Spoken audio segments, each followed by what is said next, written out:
Okay, right. So who's used Dream.3D? I know you, yeah, I know Matt has, and Laura. Is that it? So only 2 people of you, and Alec? Okay, so we have basically not many people are familiar with it, so I'll start very basic then. So yeah, Dream.3D is free to use software. It works on all operating systems, and it's really good, I think, and it's well developed and it's well documented, and there's a whole team of software developers working on it called Blue Quartz, and they're really responsive as well. So for me, for a free to use software, I think it's really good, and it's funded primarily by the Air Force in US, and it gets a lot of government funding because they use it a lot over there. But increasingly, and I thought this would happen one day, it's becoming licensed very soon. So they are bringing out Dream.3D NX, which is the new version. And this promises to do a lot of things which it doesn't do very well at the moment. So you can download the beta trial at the moment and have a play with it. But this whole course is based on the older version, 65171, which is the one you've got installed on your machines, which is the latest version of the old version, if that makes sense. So Dream.3D NX promises they've rewritten all the pipelines, and you can do visualization as well within Dream.3D. What you'll find out soon is that it's a bit frustrating because you don't visualize in Dream.3D, you visualize using a separate program called ParaView, which was not really written for 3D data, so there's a bit of bodging we have to do. But it's good, it's powerful, but it's not ideal. So Dream.3D NX, they're gonna have visualization built into the software, which should, in theory, be better. But I think, Matt, you tried to play with NX, didn't you, and weren't impressed?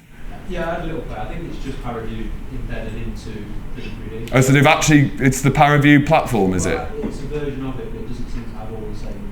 Right. Right. It's okay for a quick look. Yes. I didn't prefer it to okay. Yeah. So the beta trial is out now, so people can play if they're interested.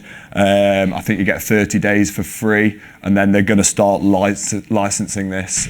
So I imagine in a few years' time, this will be the only version we can use, and we'll have to get a site license for Manchester probably, because they'll stop supporting this version eventually. But for now, I would strongly recommend using this version 6.5, which is what this course is based on. So the good thing about Dream.3D compared to something like Aviso is we use the HDF5 file format, which is a really powerful format.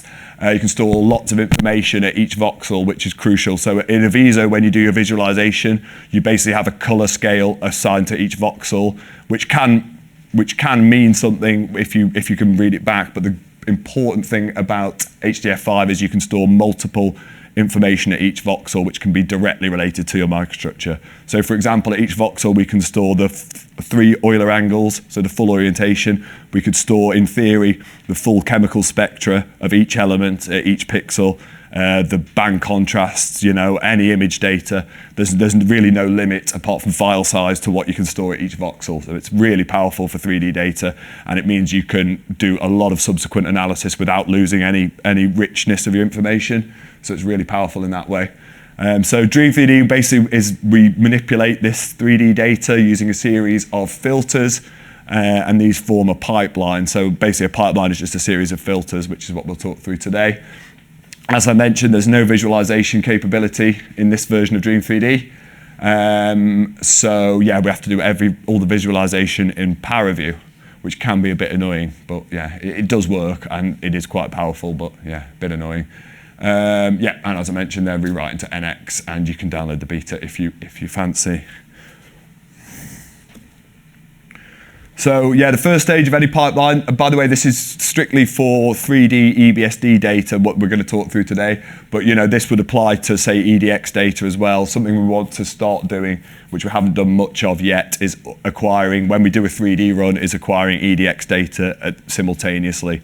So that means we can then start storing chemical information as well as crystallographic information at each voxel. And it's something we haven't really developed much yet, but that's really where we want to go with it. So we have a full characterization in 3D. So yeah, the first stage is to create an H5 EBSD file, which is basically putting all your EBSD data into this HDF5 format. from a stack of CTFs. You can, if you're not using Oxford, you can do this from .angs, from EDAX or any other 3D data from the main EBSD systems. But yeah, we're going to talk about CTFs today from Oxford Instruments. So yeah, this is the first thing we ever do is the import orientation file. So the filter's called import orientation file to H5 EBSD, and you will basically point it to where your stack of CTFs is, read them in, and you will tell it what your Z spacing was in your 3D acquisition, your stacking order, reference frame. We'll talk through this when we go through the tutorial because we'll run through this, and then you basically read them in, and then this will create a .h5 EBSD file. So that's an important first step, and I usually run this as a separate pipeline. I don't incorporate this into the main pipeline. This is just a standalone filter which we run first. So I've built a basic pipeline which is on the shared folder, which is basically the very sort of minimum you need to create a nice aligned data set. And this performs a number of basic operations on your data. After lunch, we will talk through a more advanced pipeline where we'll start to look at orientation analysis and grain boundary meshing and all these things. But this is like very simple pipeline just to get your data into sort of aligned and segmented. So we'll talk through each of these individually. But yeah, this is kind of a very basic pipeline. Once we've created our H5 EBSD file using the other filter, we have to import it into Dream.3D. So this is using import H5 EBSD file, and then you can, one good way to, because I talked about file size limits and everything and how we end up with giant files. One good thing to do here is to deselect some arrays you won't be using later on. So for example, we very rarely use bands from your EBSD data, which is your number of detected bands. So I usually cross that off, which will save you a bit of data. And anything else you think you won't be using later on. Say if you have a single phase, you can probably get rid of phases. If you're not using band slope, you can get rid of that. And that's a good way of just cutting down your data size a bit. So you tell it where you want to start and end, which is usually your entire data set. And it already knows your XY resolution from your CTF, and it knows your Z resolution from what you told it when you created the H5 EBSD file. And then these transformations are set by your reference frame when you create your H5 EBSD.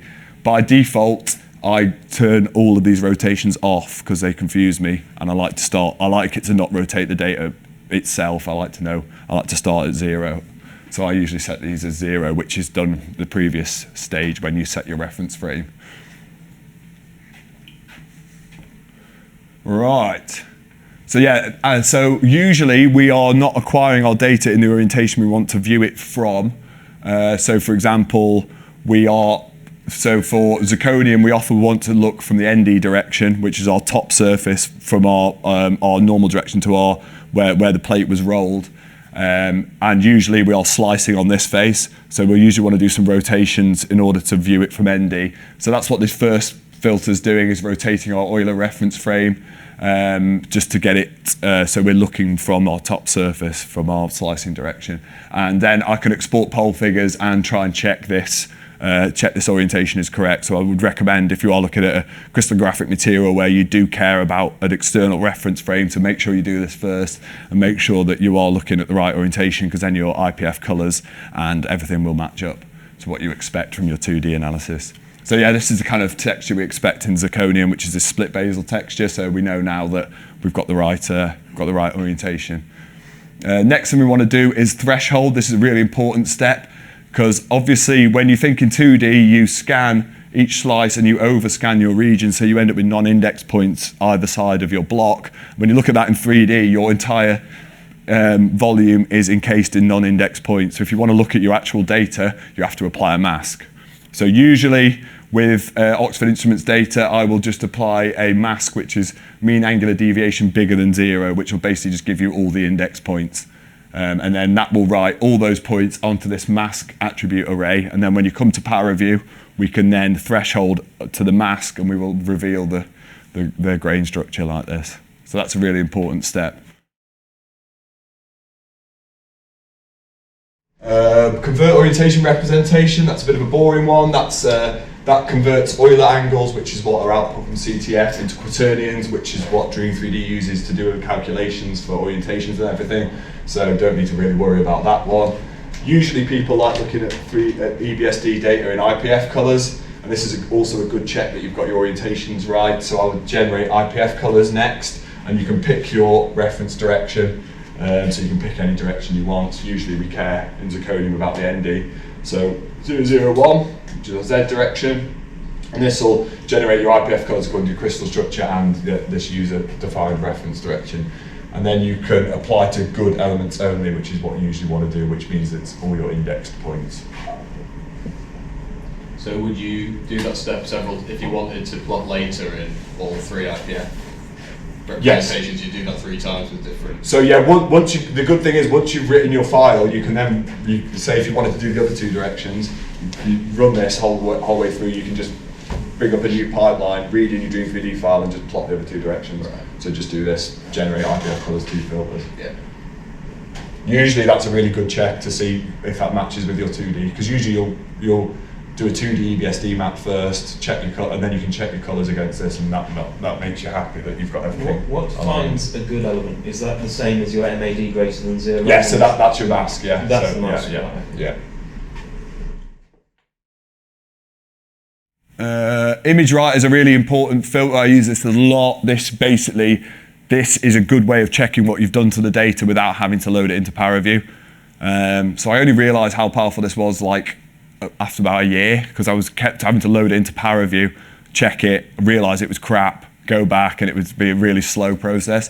But with Image Writer, you can really quickly check what you've done to the data really quickly, and you can write XY plane, which is your analysis plane, or you can write XZ or XY as well. So XZ and XY are really useful for checking your alignment, because then you can look in your Z direction and see how your data looks in that direction. So this is just an example of it from the data set you've got. This is the whole data. We've only cropped a bit for today just to reduce the file size a bit. So this is a corroded zirconium alloy. You can see the hydrides at the grain boundaries. So this is the same data set I showed you previously with the 3D hydrides.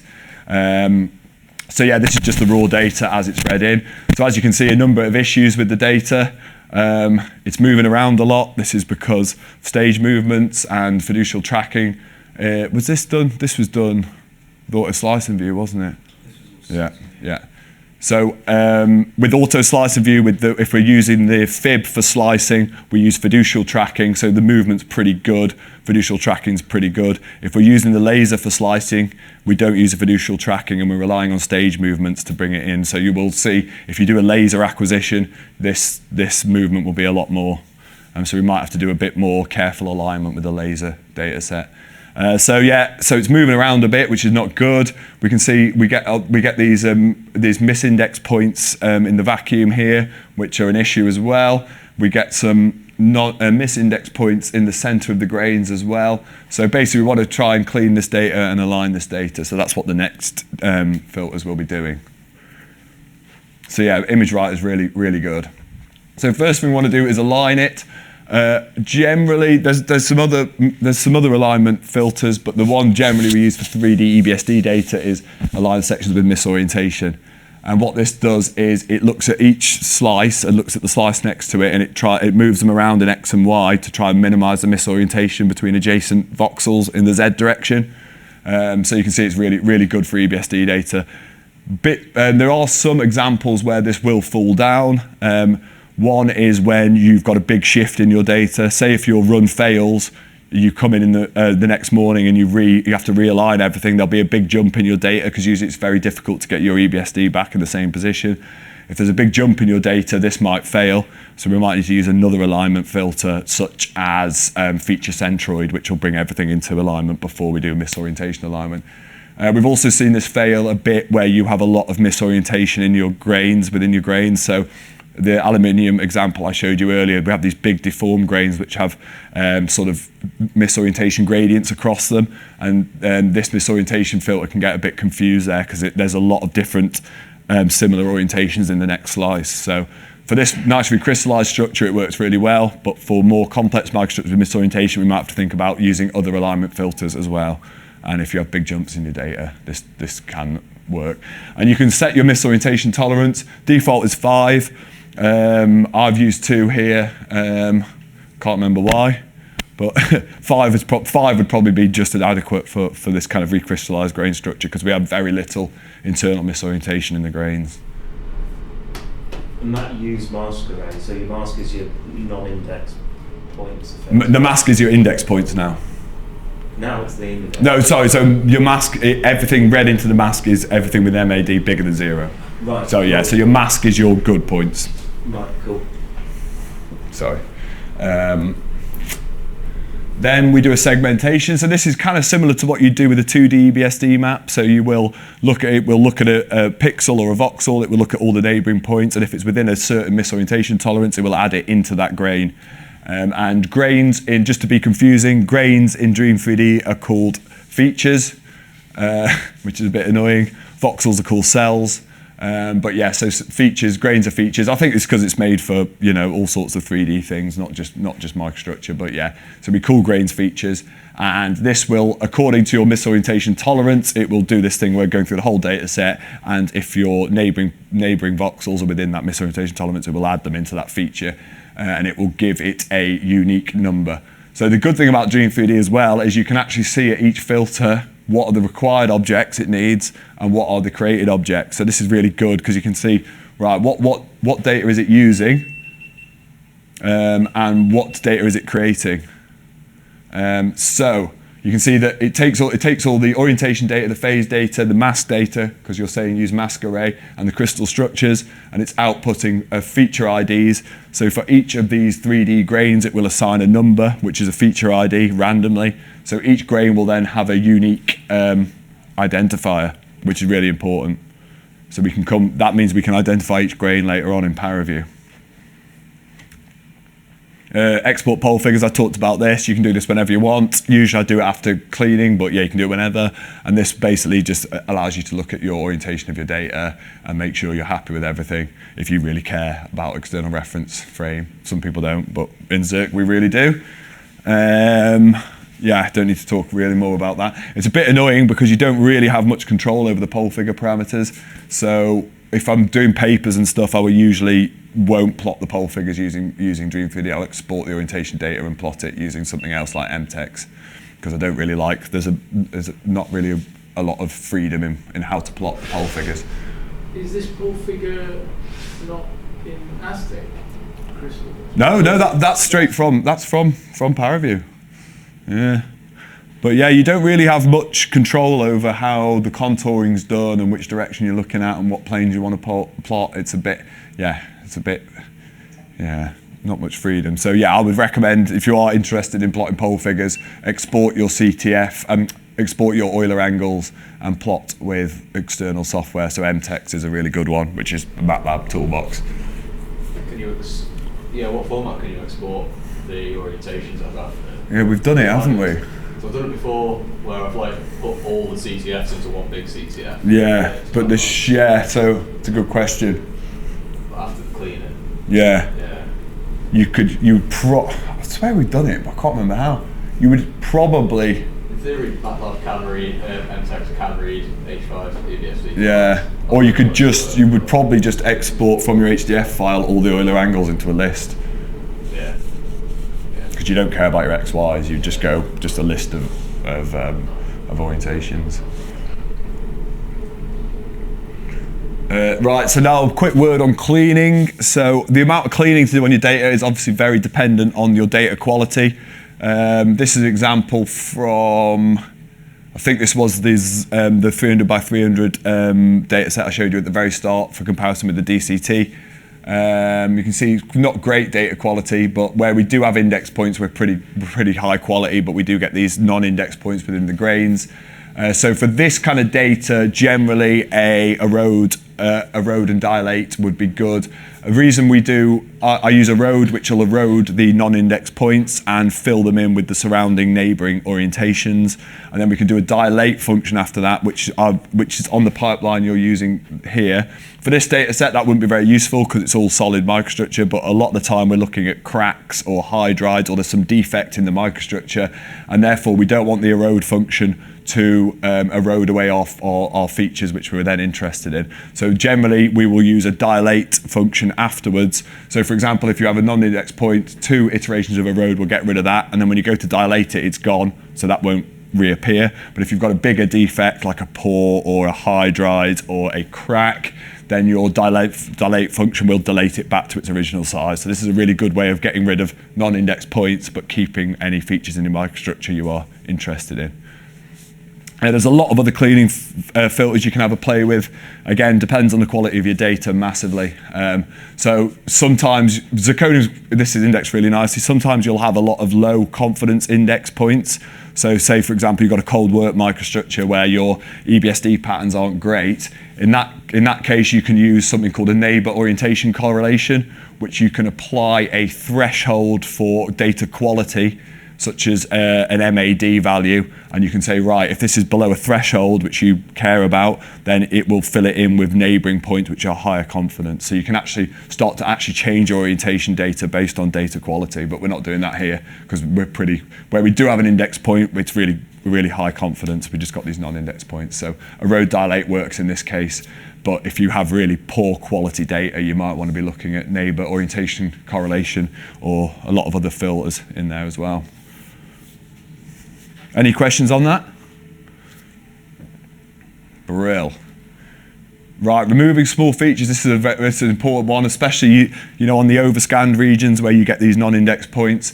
And for this microstructure, not so important. But when you have a lot of deformation in your microstructure, you might get some false segmented little features within your grains as well. So I generally run a remove small features, which is 3 filters together in order to remove tiny features in your data. So first of all, you find the feature phases, which just tells you doesn't really matter for this data set because we're single phase, but this will be important if you do have a multi-phase microstructure.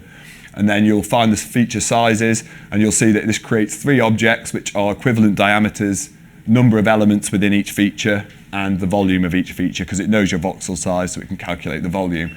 So this creates 3 arrays here based on the size of each grain. And then what we can do is we can get rid of features below a specific size here. So, and then the good thing is now with Power Review we can now color our volumes according to these different arrays here. So this is an example of that data set colored according to grain volume and colored according to equivalent grain diameter. So the good thing is every time we create one of these objects, we can then visualize using Power Review, and we can put a color scale on it. So this again, it shows you how powerful the HDF format is, because we got so much information at each voxel. And finally, we write the Dream.3D file. Yeah, that's it. So this writes your process data into HDF5 format again, but this is all the nicely aligned and segmented data with all our extra objects we've created during our pipeline. And crucially, it also writes a .dream3d file, which is where your data is, and it writes a .xdmf. So if you see your .xdmf, don't panic. That's your header file. So this will output 2 files with the same file name with 2 different extensions. One will be .dream3d, one will be .xdmf. All the .xdmf is doing is telling Power Review it's a header for the Power Review, so it tells it where to look for the data. So you need to keep those 2 files together. You need to have both. Very quickly, a couple more slides. How are we doing for time? We're doing pretty good.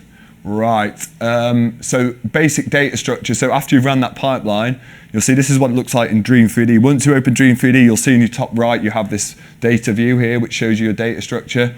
So your cell data is generally what was written in from your CTF file, so band contrast, band slope, Euler angles, all that kind of stuff. And now, because we've ran the segmentation filter, we've now got a new cell data field, which is our feature IDs. So that for each cell will tell you what grain that belongs to. We've got IPF color now, because we ran IPF color filter. So that'll tell you what color that grain is, according to whatever IPF color you picked. It will tell you if it's in the mask or not. So 1 or 0, 1 if it's in the mask, 0 if it's not. And quaternions, which is our convert orientation representation. So now we have, as well as Euler angles, we have quaternions at each cell. Ensemble data you don't need to worry about. That is basically your phase data it reads in from the CTF. So if you have multiple crystal structures, there'll be different fields in here, but because we've got a single phase, so this is your crystal structure, your lattice constants, and your material name. That's basically your phase information. We don't mess with that. And now, because we've run our feature segmentation, we now have a whole different data container called cell feature data, which is your data for each filter now, so not cellular level, this is per grain. So we have our equivalent diameters from our fine feature sizes, number of elements, phases, and volumes. That's it. I've also installed HDF View on each of the systems, which is a really useful bit of software, which I use all the time for looking at the data. And you can see you can open your Dream.3D file using HDF View. Important thing to note is it doesn't know what a Dream.3D file is, so you have to, when you click open, you have to go all files, because else you won't be able to see it, because it doesn't know what a Dream.3D is, but it can open it because it's HDF5. And this is really powerful, because in each of these data containers and attribute arrays, you can start to actually look at your data, and the way it views it, you can actually look in pseudo 3D at each slice and scroll through. And this is an example of band contrast that shows you the band contrast value at each voxel in your data set. And you can also use this to export data and play with. Because I'm not very good at coding, I find this really useful, because it's a really good visualization of your data. And as you can see, you've got all the stuff in your data structure you can now look at, which is really useful. And it really helps you to get your head around the HDF5 format and what you're actually doing to the data, because you can actually visually look at it. Probably only useful for me, but. So just a quick example of how you would use HDF View. So once you've run your fine feature sizes, you would then have your attribute array here, say number of elements or equivalent diameters. You could then export that data, put it into ascending to descending order. And then this is an example of how I found my noise in my data, basically. So I ordered all the features according to number of voxels in them, and you will see at the bottom of your data you get a load of voxels, a load of features which are only few voxels, and you'll see they all have a consistent value. Then what I did was I went all the way up till I start seeing unique identifiers, and that was a good indicator to me that these are real grains rather than noise. So I then applied a cutoff in this example of 50 pixels in order to get rid of this noise.